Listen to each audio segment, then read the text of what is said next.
Impact. Stephen A. Smith, host of the Stephen A. Smith Show. Yeah. Pleasure. Good to see you, man. Good to see you. What's your take? Bret Baier, obviously, I'm not one that sits here and judges my contemporaries and colleagues. He's an outstanding journalist. He's an outstanding interviewer. I loved his interview that he did with Donald Trump a couple of years ago. But watching that interview, I just thought that there were some questions that were unnecessary. Like, for example, you're asking her about Joe Biden. Well, you have a boss. I have a boss. You know what we're not going to do? We're not going to go out in a public forum and talk about him. We're not going to do that. Why are you asking the Democratic nominee for the presidency of the United States to dime out her boss? We all know he was cognitively a little bit, a step back, to say the least. We're trying to be kind and respectful here.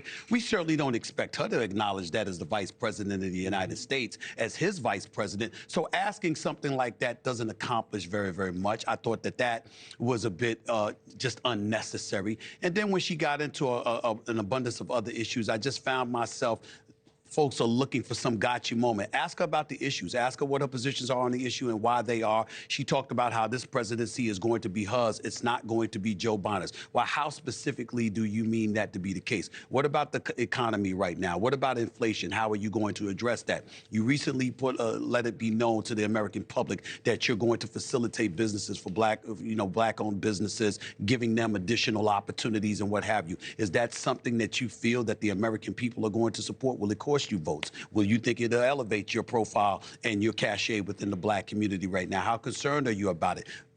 Some black folks are leaning towards Trump. What do you have to say about that? What's the reason behind that? I would have liked to have seen more of that, her answering those kind of questions instead of them going back and forth. What's your take on that, by the way? The black male, look, it just tells you how close this race is, okay? Because the idea that it's going to come down to black men and who's going to win the election, I find that hard to believe looking at the demographic map. But her pitch is, I'm going to give you, and only you, breaks for new businesses to black males, and I'm going to make marijuana legal. Well, first of all, there's no way in hell that we believe as black men that the things that you're going to do for us is only going to be for us. There's always going to be for somebody else on top of that. We've accepted that a long time ago.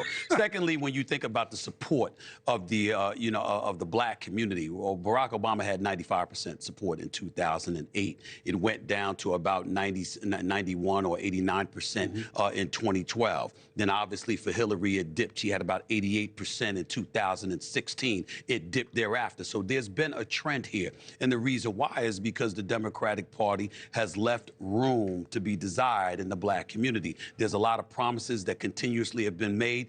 We believe that religiously we receive lip service and not much else every 4 years. And then other groups come into play and they're appeased and they're acquiesced towards to some degree. That's not to say that nothing is done, but nevertheless, we always find ourselves on the outside looking in. And then when you look at the advent or the addition of the Latino community coming into the country, when you see our borders becoming an issue and you see the catering to to Latinos in this country, it's not that you don't want them supported. Is that you're saying, where's this support been for the black community? For example, you and I have talked in the past about, though in New York City, this is not federal, it's state, but when New York City, when they were coming up with $53 million in prepaid credit cards, I went on my show and was like, wait a damn minute. Black folks been poor for a long time. Black folks been homeless for a long time. Black folks been starving for a long time. Nobody threw $53 million our way. What's that about? And so those kind of things leaves cause to pause. It forces, it provokes trepidation. And you look at the Democratic Party, and most of us are going to vote for Kamala Harris. Most black people are going to vote for Kamala Harris. Make no mistake about it. But when the Republicans say, its support has increased, what you need to understand, and I know you know this, it's not a matter of them getting anywhere close to a majority. It's what nugget do they need? Is it an additional 3%? Is it an additional 5%? And when you talk to black men, they're thinking about economics. And I told you this before. You can come to us with economic policies all you want to. You can talk about inflation and all this stuff all you want to. We're going to bring it home, as they say, where the goats can get it. What's the price of milk? What's the price of gas? What's the price of bread? What about our rent? What about our mortgage? What money is going to be in our pocket? That's our definition of economics. You can give us percentages all day, every day. We're counting dollars and cents. And if we believe that less money is going to be in our pocket with one group as opposed to the other, we're going to look to the other a lot more often than not. Hey, thanks for watching. Go to joinnn.com to find NewsNation on your screen. And don't forget, click the red subscribe button below to get more of NewsNation's fact-driven, unbiased coverage.